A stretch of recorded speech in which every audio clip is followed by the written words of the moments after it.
Hello मेरे प्यारे बच्चों, आज की क्लास में हम अविकारी शब्द के बारे में पढ़ेंगे। लास्ट क्लास में हमने पढ़ा था कि अविकारी शब्द किसे कहते हैं और उसके कितने भेद होते हैं। इसके 4 भेद होते हैं: क्रिया विशेषण, संबंध बोधक, समुच्चय बोधक और विस्मयादि बोधक।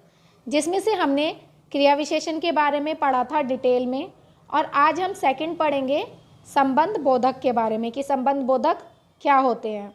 आप देख रहे होंगे यहाँ पे कि कुछ चित्र दिए हुए हैं और उसके नीचे वाक्य लिखे हुए हैं। जैसे टोकरी के अंदर आम रखे हैं, तो किसके अंदर रखे हैं आम? टोकरी के अंदर क्या रखे हैं? आम रखे हैं।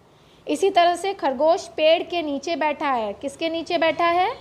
पेड़ के नीचे। कौन बैठा है? खरगोश बैठा है। फिर किताबें मेज के ऊपर रखी है, तो किसके ऊपर रखी है? मेज के ऊपर क्या रखी हैं? किताबें। तो आप देख रहे होंगे यहाँ जो शब्द है के अंदर, के नीचे, के ऊपर, ये क्या है? संबंध बोधक शब्द हैं। इससे जो अन्य हमारे शब्द हैं जैसे कि किताबें, मेज, इनका संबंध बन रहा है, तो इसलिए ये संबंध बोधक है। आगे हम पढ़ेंगे संबंध बोधक कहते किसे हैं। जो अविकारी शब्द संज्ञा अथवा सर्वनाम शब्दों के साथ आकर उनका संबंध वाक्य के अन्य शब्दों के साथ प्रकट करते हैं, वो संबंध बोधक कहलाते हैं। समझ गए ना आप? मतलब जो अविकारी शब्द संज्ञात अथवा सर्वनाम शब्दों के साथ आकर संबंध वाक्य के अन्य शब्दों के साथ प्रकट करते हैं, मतलब अन्य शब्दों के साथ वाक्य को बनाते हैं और उनका संबंध दिखाते हैं, वो क्या कहलाते हैं? संबंध बोधक कहलाते हैं। अब इसके हम कुछ वाक्य देखते हैं। शेर जंगल की ओर भाग रहा है, तो कहाँ की ओर क्या है? संबंध बोधक है। संबंध बोधक हो गया। अब कौन भाग रहा है? शेर भाग रहा है। कहाँ की ओर भाग रहा है? जंगल की ओर भाग रहा है। तो जो की ओर है वो क्या कर रहा है? अन्य शब्दों के साथ संबंध बता रहा है। इसी तरह से रोहन के सामने भेड़िया आ गया, तो किसके सामने आया? रोहन के सामने। कौन आया? भेड़िया आया। तो जो के सामने है वो क्या है? संबंध बोधक है। अब वो क्या कर रहा है? अन्य शब्दों के साथ संबंध बना रहा है।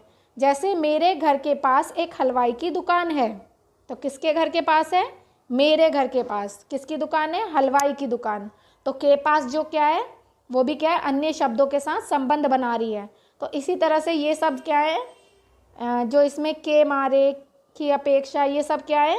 अन्य शब्दों के साथ संबंध बना रहे हैं, वो क्या कहलाते हैं? संबंध बोधक कहलाते हैं। अब एक विशेष बात है यहाँ पे कि कुछ शब्द क्रिया विशेषण और संबंध बोधक दोनों रूपों में प्रयोग किए जाते हैं। जैसे कि आगे और के आगे, ये क्रिया विशेषण और संबंध बोधक दोनों में ही यूज़ किए जाते हैं। जैसे सोहन आगे चल रहा है और सोहन मम्मी के आगे चल रहा है, तो ये शब्द क्या है? दोनों में यूज़ किए जाते हैं। ओके बच्चों, अब थर्ड है हमारा समुच्चय बोधक। समुच्चय बोधक क्या होता है? अब यहाँ भी आप देखिए कुछ वाक्य दिए हुए हैं चित्रों के साथ। जैसे अंश और वंश पार्क में खेल रहे हैं, ठीक है, तो अंश और वंश को कौन जोड़ रहा है? और जोड़ रहा है। श्याम गरीब है लेकिन ईमानदार है, तो यहाँ पे क्या है? लेकिन वाक्य को जोड़ रहा है ना, दो वाक्यों को। इसी तरह से तेज चलिए ताकि बस पकड़ सके। अब ताकि क्या है? यहाँ पर ये भी दो शब्दों को जोड़ रहा है, दो वाक्यांशों को आपस में जोड़ रहा है। तो जो इस तरह से जुड़ते हैं वो क्या कहलाते हैं? समुच्चय बोधक कहलाते हैं।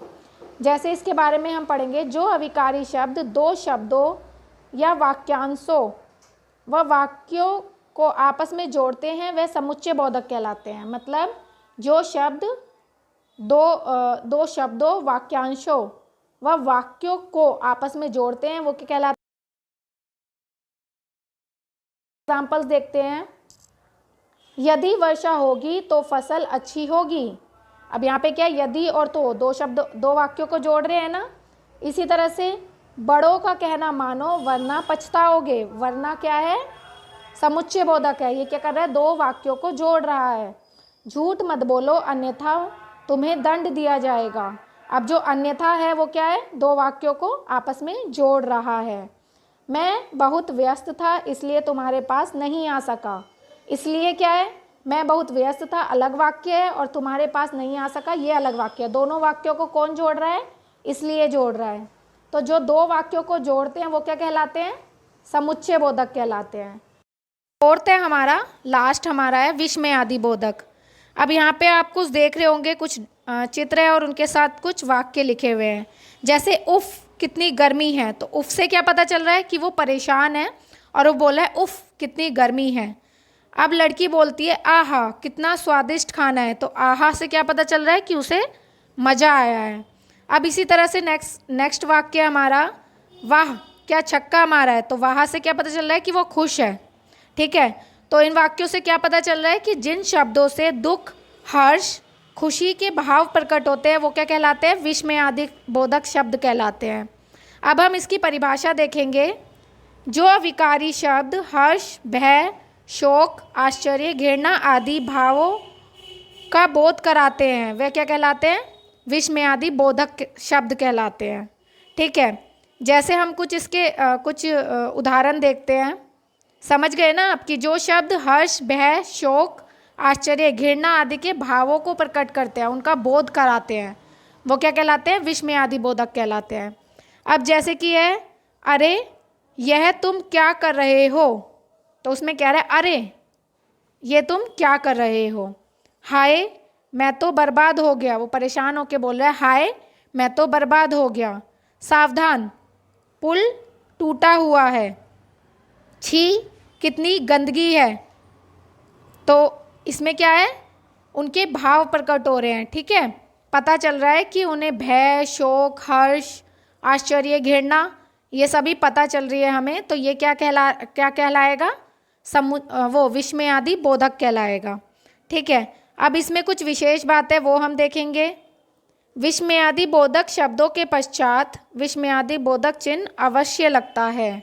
जैसे आप देख रहे होंगे ना, इन सभी वाक्यों में जो विस्मयादि बोधक शब्द है उसके बाद इस तरह का साइन बना हुआ है, इस तरह का निशान बना हुआ है ना, तो ये क्या है, विस्मयादि बोधक चिन्ह बोलते हैं इसे।